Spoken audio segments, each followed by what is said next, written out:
Said this is going to be a YouTube video. Hi YouTube. We're going to talk about the things that have happened today in the Pokemon community. I'm going to get through this entire YouTube video. You guys are going to listen to me talk. People here that are hanging out with us on Twitch. And then afterwards, I will engage with chat, get your thoughts and all of that. So let me get through my spiel first and then we'll talk it out, alright? Okay. First things first, let's talk about Pokemon Unite. Pokemon Unite is releasing on the mobile on September 22nd. They did say in the trailer, however, that was subject to change, so we'll see if that happens. If we get enough pre-registers, we get a cute little Pikachu costume, so I'm probably going to pre-register for the mobile version because I play Pikachu and I want the costume. So hopefully I can claim that on the Switch as well as on mobile. I have no idea. As well as that, there was also a patch release today. Blissey is now out, so we have seen a little bit of Blissey gameplay, how that kind of works. Blissey seems really good as a nice supportive option. It does not have too high of defenses, so it's not a defender Pokemon like Snorlax. It just has a lot of HP and good supportive moves. Greninja and Garchomp also received buffs. I'm not going to talk too much about those, but Dragon Rush on Garchomp and Bulldoze were buffed. Water Shuriken was buffed. Both Slowbro and Snorlax were nerfed, but not like a huge amount. Just a couple of like, balancing things. They do a little bit less damage and block. For Snorlax, they doesn't move as fast, which is actually something that's going to be really good to balance with. There was a couple other bug fixes just with like abilities and things like that on various Pokemon. Wigglytuff had a bug fix where now when you knock out wild Pokemon, it charges up your Unite move, which is really good because that's how it's supposed to be. So it's like not necessarily a buff as much as a bug fix, but that's good news for me because I've picked up Wigglytuff. Surprise, surprise, you're going to see some Wigglytuff gameplay here on the stream tonight. Pokemon Go and Pokemon Masters EX and Pokemon Cafe Remix are all still a thing. If you care about those, you can go read up on that. Galar Pokemon are coming to Pokemon Go. I just really hope that Shiny Zacian and Shiny Zamazenta are not released through Pokemon Go because I really, really do not want that. I do not want to pay for raid passes to get a Shiny Hunt. It does not sound fun to me. But let's move on to Brilliant Diamond Shining Pearl. Alright, there's been a lot of hot topics out on social media. I have put some comments out there as well of my thoughts.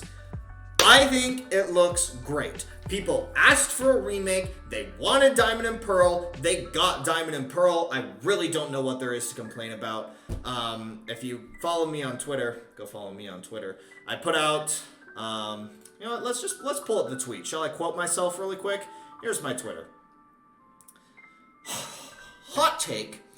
Everything it presents was awesome. Pokemon fans just suck sometimes. The Pokemon Company could end world hunger and people would be mad that Charizard was part of the team. Now let me elaborate on that.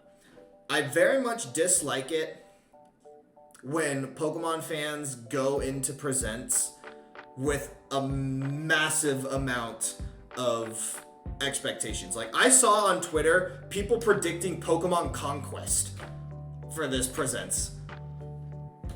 You're never gonna get Pokemon Conquest ever again. Stop it. Let's Go was still being talked about. Let's Go. No. Just no. You are getting your Diamond and Pearl remakes and your Breath of the Wild Pokemon game, and you want to talk about Pokemon Conquest and Pokemon Let's Go? No. Stop complaining when you get what you asked for. And stop being so toxic.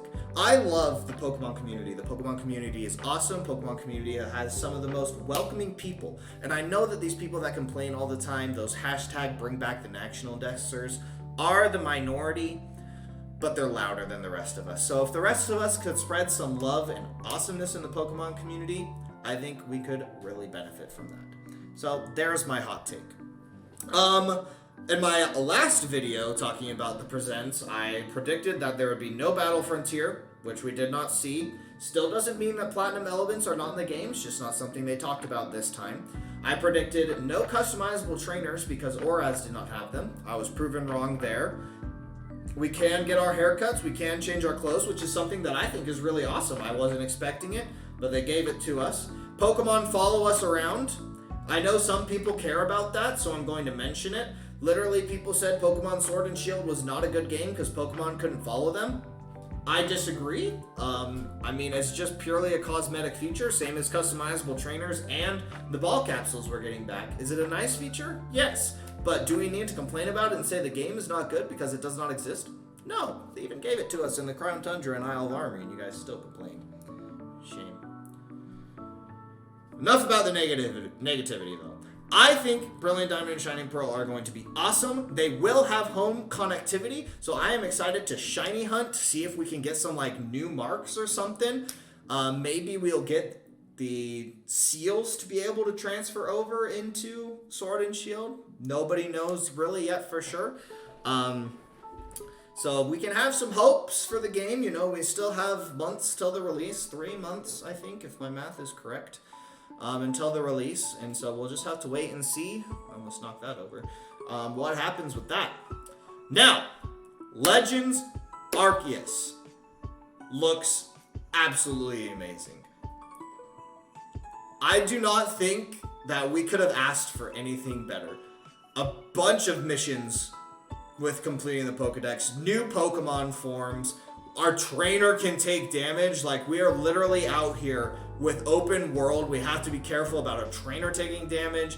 It looks like the battle mechanics are completely revamped. There was a tweet, I don't know who tweeted it out, but that a Rowlet had over 100 HP at like level 15. So I think the battle mechanics and stats are going to be vastly different, which will be interesting to learn and see how that plays out. I think everything about it looks great. I have absolutely zero complaints about Legends Arceus. I am so stoked to play this game. We originally thought that it was going to be only one player with no online features, but there are online features and you can play with up to 2 people on Legends Arceus. So it'll be interesting to see how that comes into effect. I mean, the online feature could just simply be that it connects to home. They do have to list that as an online feature. Because they also said during the presents that competitive play and ranked battles are staying on Sword and Shield. You can still battle with each other on BDSP, and I think it would be really fun to do like a draft league or have like, you know, some for fun tournaments in BDSP. You know, we can still play VGC. It just won't be the official format, which I think is fine. Sword and Shield has been a really fun competitive game for me to play. I mean, I know my experience with VGC is limited, but I have played competitive on past gens, and I really have enjoyed VGC on Sword and Shield. I do not think Dynamax is broken. I do not think it's unhealthy. I think it makes more Pokemon viable that wouldn't have been viable otherwise, and vice versa. In Series 10, we're seeing a lot of new Pokemon that haven't been viable before that are now viable. Like Serena, Mienshao. These Pokemon are taking some time to shine, and we've never seen them before in any competitive formats, really. And so I think it's really cool what Sword and Shield is doing with the metagame and all these cool team ideas that have been put together. Especially with the 25th Invitational, it was really fun to see some of those teams.